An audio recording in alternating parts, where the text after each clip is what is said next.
Hello, welcome to Cozy Costume Creations. I'm Sarah Beth, and it's fall, and I'm excited. I'm working on a little Halloween necklace over here.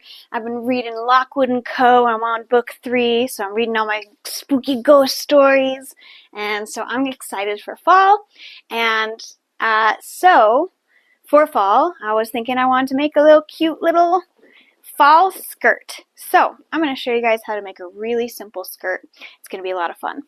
So, I also have here, this is a necklace I made, and I'll show you guys in a video eventually when I get around to editing it, of how I made this pretty necklace. And then I'm also eventually, probably, hopefully, when I get around to it, I'm going to show you guys, I've just kind of flung some fabric across here, but this is a dress I want to make, and I'll teach you guys some patterning and draping techniques, and then the sewing techniques of how to make this dress eventually, probably, maybe. So yeah, a lot going on, but for today, we're going to make a skirt. So if you're a beginner, this is a great place to start because skirts are so easy and lots of fun. So let's get to it. Let's make a skirt. So I'm going to show you how to make this skirt that I am wearing because I needed to make a fall Halloween skirt because obviously. So it's really simple. It is a half circle skirt. So I'm going to teach you how to pattern it. It's just 2 pieces when we pattern it. So it's a total of 3 pieces when you cut out the fabric, but it's 1 piece that is just a rectangle for the waistband, and then it is a half circle, but we cut it in half so that we can have our center fronts and center backs in the right places for the grain line. So it's just 2 pieces, and I'm going to teach you how to pattern it. So you don't need a pattern. All you need is you and 2 measurements, right? So all we're going to do is you're just going to want to grab 2 measurements. You're going to want to get your waist, which is your natural waist, right? So we're going to get your natural waist measurement, which is right above kind of your hips. And when you sway side to side, that's kind of where your natural waist is, and you kind of settle it down into that. That's natural waist. So you're going to need that, and then you're going to need an outseam measurement and that's the waist, like from that point where we measured to the waist, down to however long you want to make the skirt, right? So you just need 2 measurements, and then I'm going to show you how to pattern. We're just going to do a little bit of math, and you're going to pattern out this skirt, and then you can make it. And it's really easy. I did it in 1 day, and just mostly an afternoon. Yeah, so should be fun, should be good. And the techniques that we're going to learn today, so you're going to learn how to pattern a half circle skirt. And then when we stitch it, you're going to learn how to do a waistband, and we're going to use the stitch and the ditch method. It's the same method that you use when you're using double bias tape. And then I'm also going to teach you guys how to do a lap zipper, and then you're just going to do a hem, which is just basically a rolled hem. It's just a fold 1/4 of an inch stitch, fold another 1/4 of an inch stitch, and then you have a finished edge, right? So let's get to it. Okay, so first steps for making a skirt, you're going to do 2 measurements because we're not using a pattern from this. I'm going to show you kind of how to pattern it from scratch. Don't worry, it's really not that hard. You got this. So we just need 2 measurements from the person, whoever you are going to make this for, right? So I want this to be high-waisted, and that's what I recommend. So high-waisted is really just at your natural waist, which for a lot of people that falls in line with your belly button.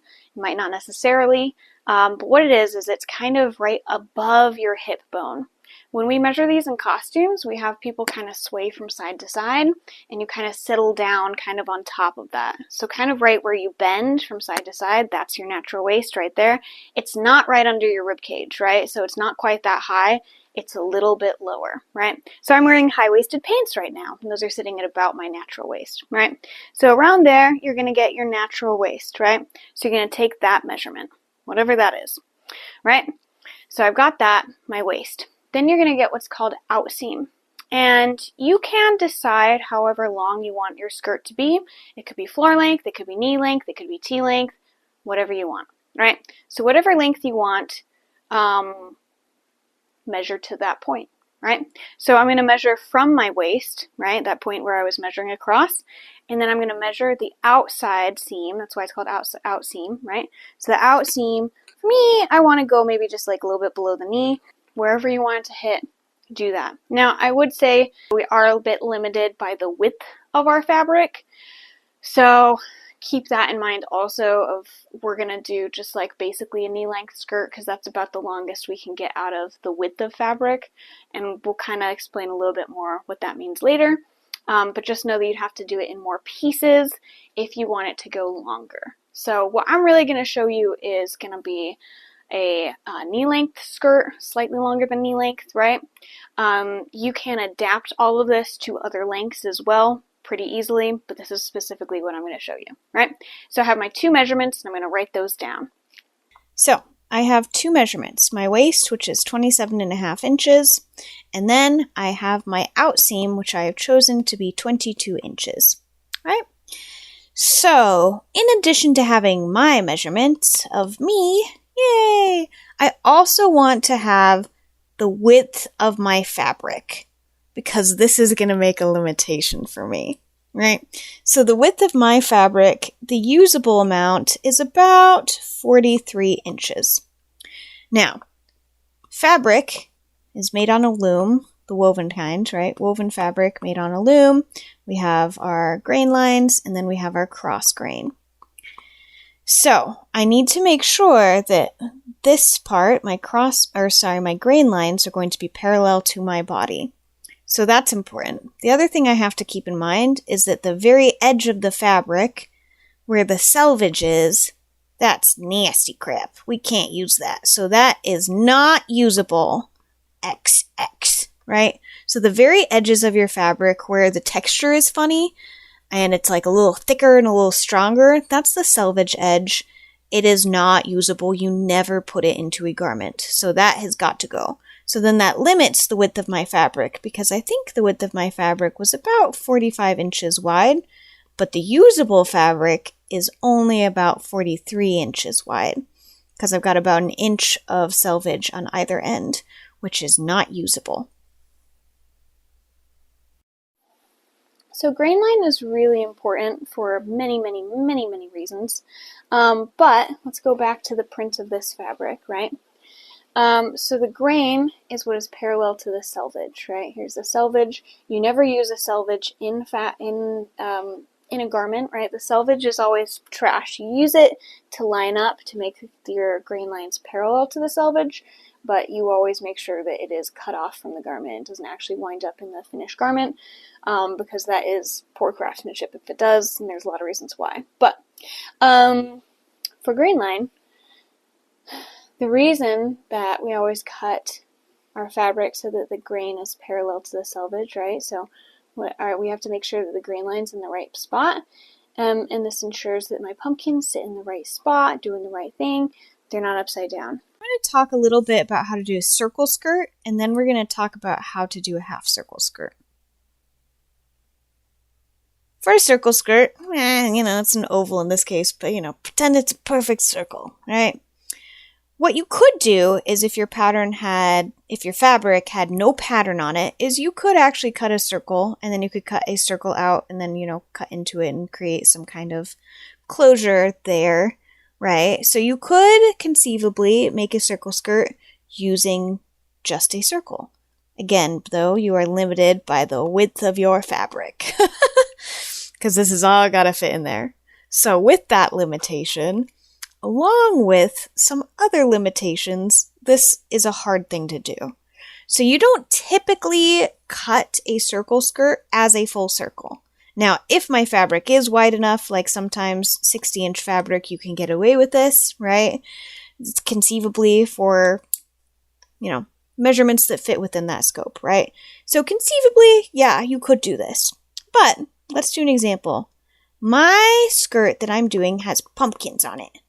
And if I have my fabric and I have all my little pumpkins, this is what my fabric is gonna kind of look like, right?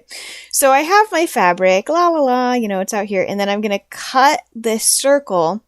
The problem is that then once I wear this, my side seams become kind of here and here, and my front, I have a pumpkin that's upright, but then the back of my skirt, right, if we flip this around, the back of my skirt will then have an upside down pumpkin. So what that'll look like from the back is this. Wait, how draw a pumpkin upside down? Bloop. Right, so then I'd have upside down pumpkins. So in pattern making / sewing, we call this a nap. So this fabric has a nap. A nap can be a pattern. In this case, it's a pattern, right? I have pumpkins on it. The pattern means, and the pattern isn't two-dimensional, right? So sometimes patterns do have also upside down ones, and that's part of the pattern. And if, they were dispersed equally and, half of them are upside down, half of them are right side up, I could get away with this, right? But my fabric, it only has one direction, right? So that creates a nap. The other thing that is considered a nap is like a pile on velvets. So velvet has a weave, right? And then it also has a third dimension where it has these pieces of fiber that stick up, right? So it's a really three-dimensional fabric. So it's got this little poof. And if you've ever touched velvet and you press it one way, it kind of shines one way. And then you press it the other way and it shines a different way. And that's a problem. Because if I cut this piece this way, and then I cut a different piece of the velvet 180 degrees around, then I have two different sheens of velvet stitched right next to each other, and it looks real funny real fast. So velvet is something that has a nap, and pattern fabric is something that has a nap. We can think of this also a lot with like stripes, right? So if I have a stripey stripe, a stripey stripe, the problem with this is that my side seams, what was once a vertical stripe, now has become horizontal with my side seams. So that's what we call a nap. So here, typically if I was doing an actual circle skirt and cutting this as a circle, then yeah, those back pumpkins would be upside down. But it also means the side pumpkins, if I'm looking at me, right, so if my front of the skirt hangs like this, my side of the skirt is going to hang like that. And that's not like the worst thing ever, because again, if we were cutting this in a semicircle, it would hang like that. But it's prettier if it hangs like this, parallel to the whole body the whole way through. So that's why we're going to change this a little bit, so that even though if it was cut as a semicircle, this part would be the grain, we're going to swap it around this way. Because if the grain was going, parallel to that center front, then our side, when people are looking at us wearing a skirt, our side pumpkins look like that. If we rotate it at 90 degrees, we have pumpkins all the way around. This should be relatively straight, right? So, grain is important for a lot of reasons, especially when you're using a pattern fabric. The other main reason that you have to worry about grain line, right? And grain line is always parallel to center front, center back. And then side seams, it can change a lot. Now, grain line matters because if you cut something off grain, it's going to be a sconce. So, as an example, we cut things parallel to the grain, parallel to the selvage. This is the strongest part of the fabric, right? This is when the fabric is on the loom. These threads going this way are put on first, and then these threads are then woven in afterwards, right? The cross grain, right? So this is called warp, going this way, and this is weft because it's what's weft over. All right, so this is important for the loom because that means that my threads going this way are my strongest threads, right? They go on first, they're the strongest threads. So these are the strongest, right? And then these are kind of second strongest. You can cut things with that as the grain, depending on the garment. It's not totally wrong if it is, if you use this like parallel to your grain line, you see that's my grain. But so this is just a plain weave, right? Here's why this matters. Because if I pull up a thread from here, right, it's going to go straight. And you want to cut it, so this is my cross grain. I'm pulling a thread from my cross grain or weft, right? And then these other ones left over going this way, that is my grain line, my selvage. It's parallel to grain, parallel to selvage, right? These are my warp threads, right? So these threads need to be parallel to the body because this way is the strongest, right? And then this way is second strongest. There's a little bit more give. Now, there's something called bias, and that is the 45-degree angle from either of those. And you see how that stretches. So the reason that you need to make sure that your grain line is matched up is so that it's going to stretch. It'll be kind of on the bias at some places where it needs to be for the body, so it stretches the opposite way too, right? That 45-degree angle, that's stretchy. So the stretch needs to be in the right place on the body to go over the form, and the places where it's strong need to hold that structure at the right places. If you mix these up, right, what happens is you have jeans. Now, I'm not wearing jeans right now, but these are my pants, right? So your pants have two seams. You've got your out seam and your inseam, right? And on jeans, when people wear them, you'll find sometimes if you got like a cheap pair of jeans that they twist. And it's really obvious right now because what I'm wearing is stripes, right? So the stripes go parallel to my body, right? They're going, this is cut on grain, beautiful, we love it, right? If it was cut off grain, it's going to sit twisting around my body the whole time because it's not cut the way it should be, right? And you'll see this with jeans is when they try to save money on jeans, in the manufacturing process, what they do to cut corners is they cut things off grain so that they can use more of their fabric, right? But then the whole time the fabric is trying to twist right so that it's going to be parallel to your body. It's always trying to twist itself this way. This is why you'll feel that your jeans are twisting, because when they're cut off grain, right? They're cut like this. They're always trying to twist back into this place, which then means your seams wind up in weird places.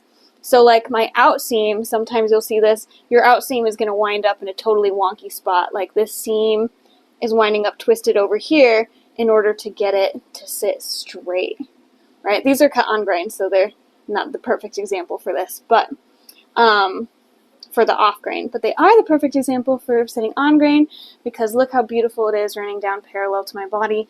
That's exactly how it should be, right? So when you're wearing jeans and they're twisting, know that that's a shortcut that manufacturers made to save themselves money. Boo them! So, because my fabric has a nap, I can't just cut a circle skirt out, right? Because if I do that, back of pumpkin is upside down when I wear it, right? The other problem with this is I don't have the width of fabric for that at all, right? So what I'm going to do is I am only going to create a half circle skirt. Now, there's still a problem with this, right? Because the problem if I just cut it as a half circle, I still don't have that same width, right? The width of this has not changed even if I cut off half of it. The length has, so if length was an issue, I could get away with this. Chick! Easy peasy pudding and pie, right? But that's not the issue here. The width doesn't match, right? So I'm going to have a problem with the width. The other thing is that I would have to choose whether center back, which would be here and here, is on grain, or center front. And I really want to have both of those on grain, right? So that pervades another complication for me. And what that means is that my pumpkins at center back will be 90 degrees off from this guy, right? Because when I'm actually wearing this and this sits back here, my front is going to have a pumpkin like this, bloop, bloop, bloop. And the back is going to have a 90-degree pumpkin. Boop. I am so sorry. These are horrible pumpkins. They're just wee scribbles. Alright, so we're going to start by talking about patterning a circle skirt. This circle in the middle is the hole that your body would go through, right? So on said person, this is going to be the waist that then this flares out from, right? So that's this guy, which means the circumference of this circle has to equal waist, right? Yay, circumference equals waist. So how do we get that? We're going to do some math. So the way that we're going to get, so we're going to get our circumference, but we're going to get our radius and our diameter, because that's going to be muy importante. So we're going to do a little bit of math. So my waist is 27.5 inches, which means that's the circumference of this circle. But in order to make that circle, I need to know what the radius is so that I can draw a line and make it equal distance all the way around. Bloop, bloop. Unlike this. And know how to cut that out, right? And then from that line, I'm going to make a circle that is equal distance, right? So this line from here to here, right, from the edge of my waist to the bottom of the skirt, I know what that is because I decided that. That's how long I want my skirt to be. So that is going to be my outseam. That's an O. So that's my outseam. For me, I chose this to be 22 inches. So I know what this is. And it's got to be the same on this side, right? Because that's how circles work. So this is 22, this is 22, same length, right? Now I just need to know what this length in between is, right? So if I put this on fabric, bloop, bloop, I know that I've got my 22 inches here, which means it's going to be equal on this side, so 22 inches here. What I don't know is what this length is here. So that is the diameter of the circle. Well, diameter, right? So I've got the diameter, but I don't actually know what the diameter is, do I? I don't know yet because I haven't done the math. So in order to get that, so that I know how wide my fabric needs to be, I need to do a wee bit of math. So we know from school that circumference is 2 pi r. And 2 times r equals d, which is diameter, right? So that's what we're going for. We want diameter. We also want radius, which is half of diameter, because we're going to use that, right, to create the circle. We know that 2 pi r is equal to 27 and a half, right? So I did divide both sides by 2, and then I'm just going to get pi r on this end, and on the other, I'm going to get 13 3/4. 13 3/4. And then I'm going to divide both sides by pi, and that will give me my radius, and the radius of this circle, right? And that's going to give me 4 3/8. Whoop. So, 4 3/8 is the radius of my circle. So now I know the radius of this circle is going to be 4 3/8 of an inch, right? So, I know that from here to here is 22 inches, from here to here, obviously 22, and then I know that the in-between is the diameter, so it's this times 2, because this is my radius, right? So that is going to be 8 6/8, and 6/8 equals 3/4. So 8 3/4 inches is this diameter, right? So the full length this is going to be, the width, I guess, of the circle, but also length because it's a circle, so it's both ways, right? Is going to be 22 plus 8 3/4 plus 22, right? Because we got 22, we have 8 3/4, and we have 22, right? So we add this all together. 22 times 2 is 44. And then we're going to add our 8 3/4. We're going to wind up with our 3/4. And boop, boop, boop. That's going to be 2. And we carry the 1. And then we have 52. So the full width of this fabric, if I were to cut this as one piece, this is going to be 52 3/4 inches. Yay! So if I had 60-inch fabric, or a lot of fabrics, they come in 54-inch fabric, that would be probably enough. If I got rid of the selvage, that would be just barely enough to fit this.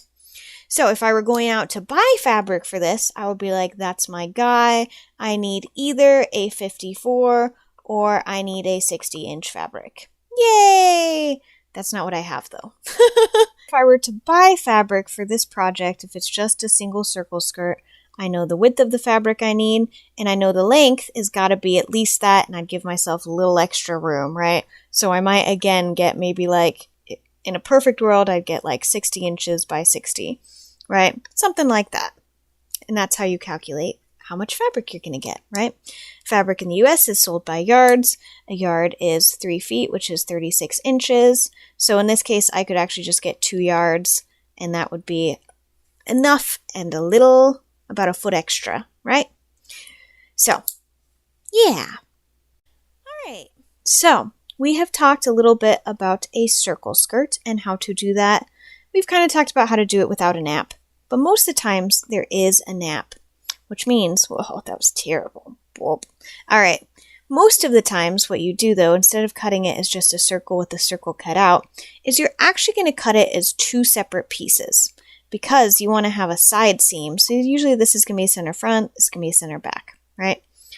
And you want to have a side seam, and so that's where your zipper can go, or your closure, or something like that, right?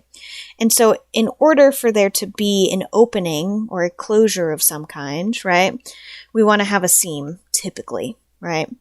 Now, there are ways you can get away with things without doing a seam. You can bias cover some edges, and you could put an insert. There's a lot of ways, right? So it doesn't have to be, but it's often what you do. So in that case, you don't actually cut it as a circle. This is also when you have a nap, like we've talked about. You don't want to cut it as a circle, so I would not cut this half. And this makes it so I would add a seam allowance in, right? I have to have enough space in here to cut it as a seam allowance, so I can't possibly cut it as a circle, right? Because it's got to be more than a circle, a half circle, right? So it's going to be a half circle, bloop, but then it's going to have a little extra on either end for the seam allowance. Boop. Right? So, when we cut, because of the grain of the fabric when it's got a nap, we're actually going to cut two of these, boop, going the same direction on the fabric so that the nap goes in the correct direction both on center front and center back. Okay? So understanding how a circle skirt works is foundational for now moving on to a half circle skirt, right? So we know we got our circle skirt, we know kind of how we cut it, if we've got a nap, and kind of how to add seam allowance, great. So what a half circle skirt is you're making an entire skirt out of only the half of the circle. And that's a little bit weird, because how do we get this? It's really easy. We're going to start with what we would do for a circle skirt, and then we're going to change a few things up. Alright, so the measurements for my circle skirt, if I were to make my circle skirt, is I've got 22 inches for my out seam, so that's either side of the tiny circle, and then the tiny circle in between, it has a radius of 4 3/8, which means the whole thing is going to be 8 3/4 inches. And that is for an entire circle of this to fit around my body, because the whole circle has a circumference that is equal to my waist, which is 27.5, right? Now here's the difference with a half circle skirt. There's a few differences. So first of all, it's the amount of flare. So when you wear a circle skirt, you are wearing an entire circle around your body. So there is lots of floof, much flare, very happy. Yay! Right? So if you are a person, yay, yay, yay, you have an entire circle around you. It is floof, floof, floof. A half circle skirt is going to have half as much floof. So instead of it going all the way around a great big circle, it's a little bit more flared, right? So it's more flared, it still has a pretty even flare, right? And it's still nice and pretty, just half as much floof, right? So number one, we have half as much flare, it goes around half as much, right? So the bottom is half the length of the bottom of this. So, in order for a half circle skirt to go around my body, what I do is I always start with the circle, and whatever I get as the radius of my circle, I multiply by 2. So the old diameter now becomes the new radius. And the reason this works is because whatever measurement I used for the circumference of my circle skirt that was my waist, if I now want to make a half circle skirt, I have to make this twice as big, because this half still has to go around a 27.5 inch waist, right? So what you can do is you could just redo the math. You could just redo the equation, right? So circumference of this is going to equal 2 times your waist measurement. Waist, right? So waist times 2 is going to be the circumference, right? So you can either just redo the thing and do 2 pi r is equal to 27.5, divide by 2, then divide by pi, and then you will get whatever your radius is. And what your radius is it's gonna wind up being 8 3/4, right? Because all of this, what I did is I multiplied this end by 2, so I can just take my previous radius and I could also just multiply it by 2, right? So again, radius is 2 of diameter, so old diameter becomes new radius. The reason this works is because now I have a circle that's circumference is twice as big, right? Now my circle has a radius of 55 inches, 55, because only half of it has to equal 27, because half of this circle is now my waist. Boop. Make sense? So now, when I go to make my half circle skirt, from here to here, still going to be 22 inches, because my outseam hasn't changed, but this whole diameter in between is going to be 2 times 8 3/4, right? Because that's my new radius. That is the radius of my inner circle, is 8 3/4. So that's going to be 17.5. So this is now 17.5 because it's doubled. So now the total width of fabric that I would need to do a circle skirt, a half circle skirt in one go would be 61.5 inches. Fabric is not typically sold in that width. So that's a problem, but also not a problem. Because remember, before we talked about I got pumpkins on my fabric. Bloop, bloop. And if this is center front, bloop, I want my pumpkin to be upright. But if I do it like this, my center back is going to have horizontal pumpkins. All right. Because of the nap of my fabric and the width of my fabric, I need to cut my half circle skirt in 2 pieces. So what I'm going to do is I am going to cut it into bloop, bloop, with my grain line being here and here. That way, my center front, the center of my garment, and center back, the center back of my garment, will both have pumpkins that will be upright.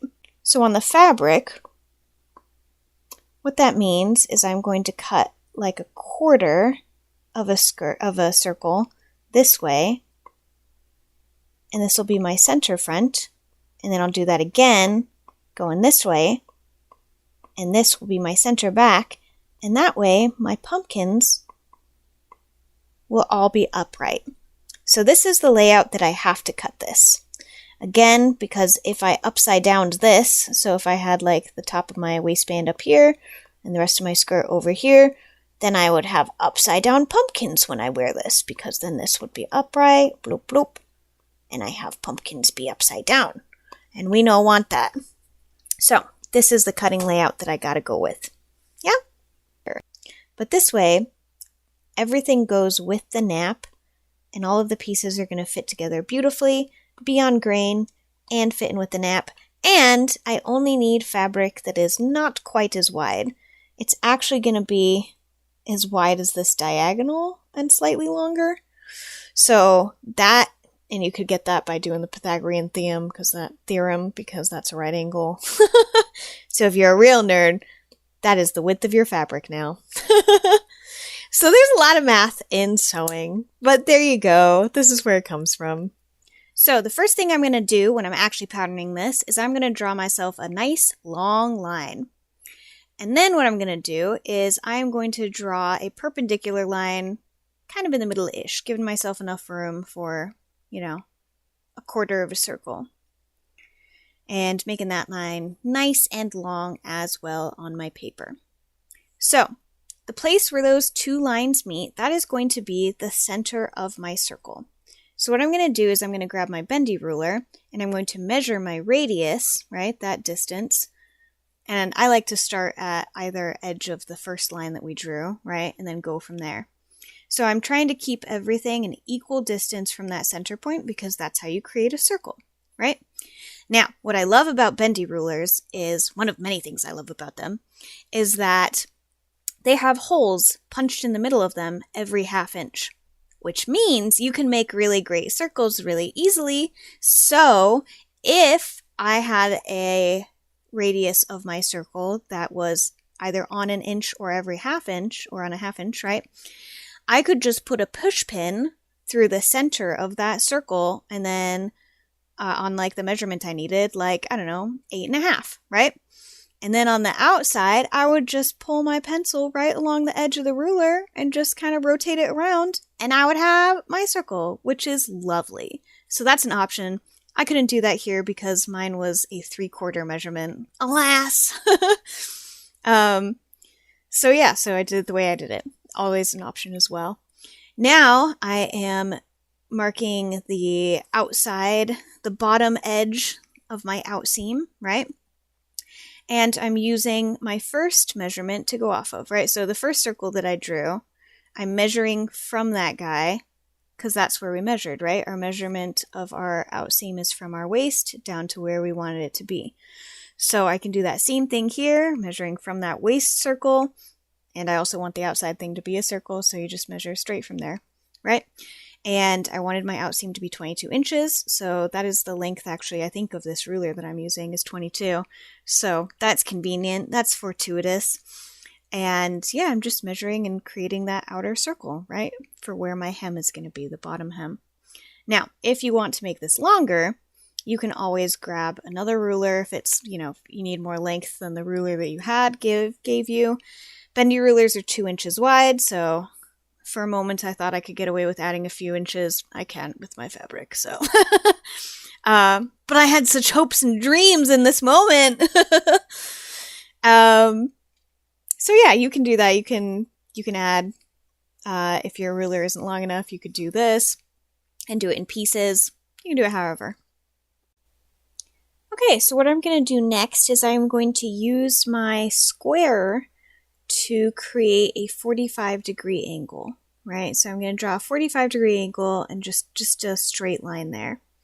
The reason is because we're doing a half circle, but in order to have two pieces of the half circle, the cutting layout we talked about, we only need a pattern that is a quarter of a circle, right? Because it's going to be the same piece front and back. So that's all we did. We just made the quarter, right?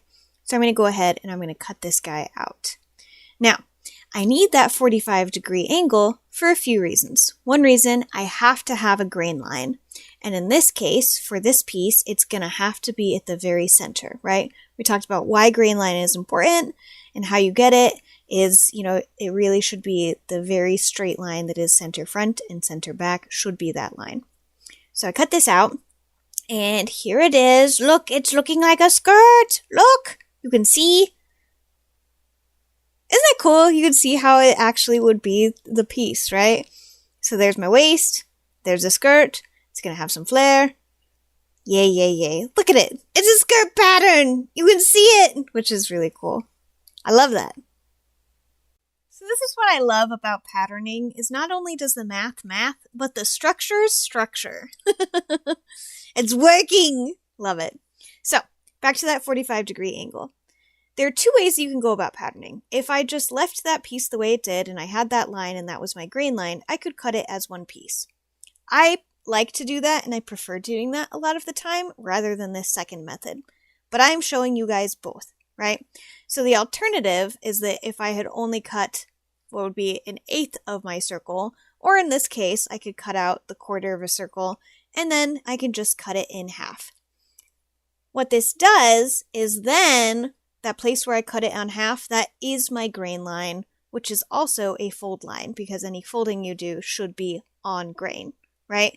So that means I can fold my fabric and then I can just put the edge of the pattern up against that fold, and then I cut it as I'm cutting 2 layers simultaneously, right? So I'm going to show you that way because I think it's more common in pattern making. I personally prefer to cut things as like a single piece if I can, but in this case, especially for the width of my fabric, I think this way it does make a lot of sense. So when you're pattern making, you write lots of things on the pattern. If you don't have any intentions of like sharing your patterns or becoming a professional, you don't have to write everything I write. But here's what I wrote. So I marked my line, which is center front and center back. So I marked what that line is, right? I mark how many I cut, right? I mark what piece number this is. This is piece number 1 of 2, right? I also write the seam allowance. In this case, I've made a pattern with no seam allowance. So you write NSA on patterns, right? Seam allowance really matters because you can build in seam allowance into patterns like commercial patterns do. But in the theater, we don't add our seam allowances in our patterning stage. We add them later in our cutting stage, which is a difference from a lot of places. But I think it makes pattern making a whole heckin' lot easier. And that's why we do it in theater, is because it makes it more easy for you to adjust a pattern to adapt it to different bodies. So if you make something for one show, then you can pull it and use it for somebody else who's maybe a different size for a different show. I write what on earth I am making, right? So this is a half circle skirt. So I write that. I am making a half circle skirt. That's what this pattern is. Then I write what the piece actually is. This is the skirt panel, right? And specifically, this is the front and the back skirt panel, right? If I had a different front and back, I would distinguish that. In addition, I'm going to put what size this is for, because in theater, we work with so many different people. And sometimes we're like, oh yeah, this person is kind of this, has these measurements that, we made this other garment that was similar measurements for this actress 10 years ago. Let's pull it out, right? So I'm going to write what size it is, what my waist and outseam are, right? So that I can reference it again later. In addition, I'm going to write my name because I am the pattern maker, right? So you usually put like draped by or patterned by and then your name. So you would put your name on that, right? Because you did it! With the measurements, you can also put them for like dress form sizes. So if you're draping on a dress form, you would put the size of like, this is a size 8 dress form, right? Whatever it is. So then there are a few other things you can write down. You could write down any kind of cutting instructions. You could even put like, this has no seam allowance, but I want to add these specific seam allowances to this later, right? So there's other information you can put. You can also put who it's for, right? So it is for me. So you can get away with not using any of these annotations, any of these things. The things you'll want is like cutting number of how many to cut, like cut 2, because we're going to do front and the back, right? That one you should have. The other thing that you need is a grain line, right? So the line that is our center front and center back, that is that 45-degree angle we drew, right? That is the center of this piece, so it is center front and center back, right? It is also the grain line, right? Because those things should be parallel to the grain line. So you may as well make it the grain line, right? So I could write grain next to that, or I just use arrows, right? So on any pattern that you buy from the store, any pattern ever, a grain line is typically marked with just a line and then an arrow at the top and the bottom. Sometimes they also say grain next to it just for funsies, but that's unnecessary because on a line with an arrow top and bottom on any pattern annotates grain line, right? So you can't see in this frame of the screenshot I took of this, but this has, an arrow drawn at the top and the bottom, which means this is a grain line, right? So I don't need to annotate that. Because it would be redundant to write grain line on a line that has the arrows, right? No need to do that. And of course you would use the wrong side of the fabric, but just showing you how that matches up is that then you would, put that as one piece, measure so that the grain line is parallel to the selvage, pin it down, cut it out. This is the point where I realize I can't have my extra 2 inches that I want, so I'm going to have to chop those off. Alright, so now what I'm going to do is I'm going to show you the alternative, right? We can use this as a pattern piece. Absolutely, that's totally fine. Or I can cut this in half, right? Because that line in the middle is my center front or center back. So if I cut this in half, I can use half of the pattern and then just cut it on the fold where that center front / center back part is on the fold of the fabric, right? So I can just use half of my pattern to do the whole pattern. Both are correct options, okay? So now what we're going to do is we're going to pattern the waistband, our piece number 2. Waistbands can be more circular, and you'll sometimes see them as 2 pieces that look kind of like this, which you can absolutely do, but I'm doing this for beginners, so I'm going to do this really simple, and we'll just do a rectangular waistband, right? So we're going to do just a big rectangle.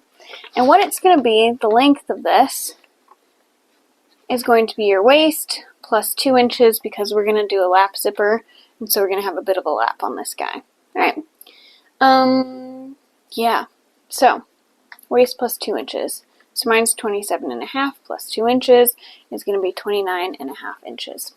Once again, if you want to add your seam allowances now, you absolutely can. So you'd add 5/8 times 2, because there's going to be 5/8 of an inch seam allowance here and here, right? Again, you can do that. We don't typically add those in theater at this stage. We do it during the cutting stage. So I'm not going to. So I'm just going to leave it at this, 29.5, right? Bloop. Now, for the width of this waistband, I like to do 1-inch waistbands or 2 inches.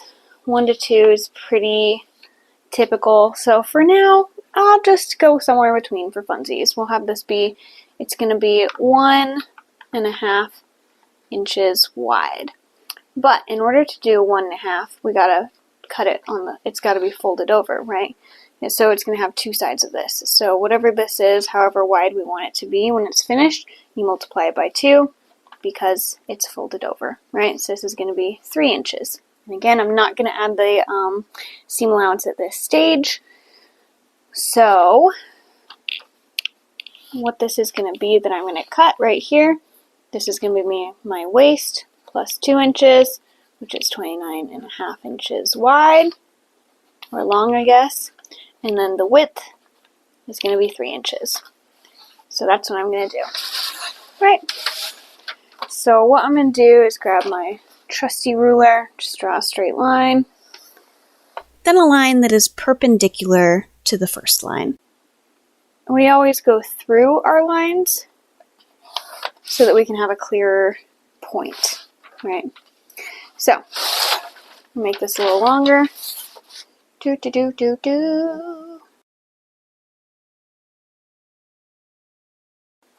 Perfect. So now what I'm going to do, I'm just going to mark my 3 inches on this guy.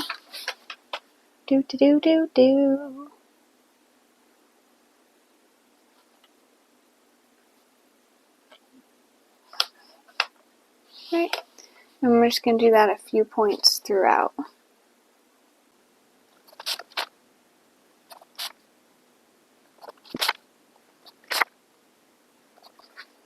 Now what I'm going to do is connect all of these.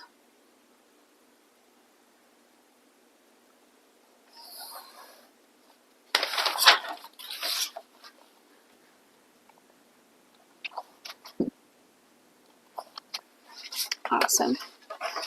Great. So now I'm going to measure. I need 29.5 inches. So I'm going to just do 15. Great. So 15. I'll mark that.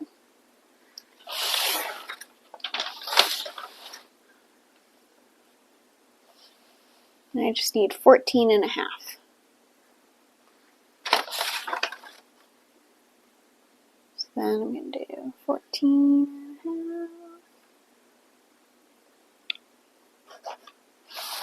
Once again,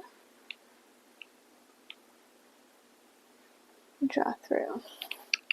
Oh, that was wonky looking.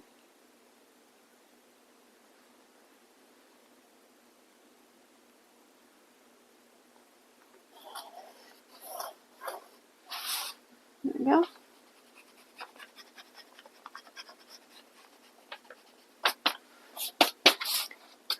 And then we'll do our 3 inches.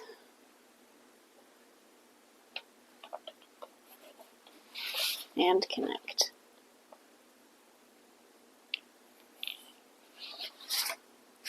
Now what I have is just a big rectangle, and this is my waistband.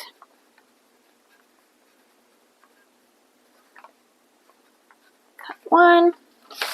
You're going to want to give it a grain line,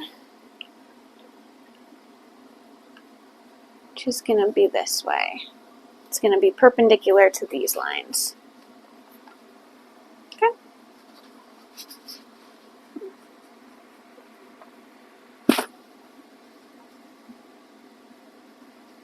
And at long last, we get to cut this out, and then we're going to have a complete pattern and be able to move on to the next step. Yay! As a side note, you would, at this stage, add notches so you know where your pattern pieces match up to each other so that when you're sewing, you can match them up perfectly. This is really beginning. We're not going to go that far yet, so we're not going to do that today. Know that that's a thing, though. So that's it for this video. That's how to pattern a circle skirt and a half circle skirt. And I'll see you on the next video where we stitch it all up. I hope you had fun. I hope you learned something, and I'll see you later.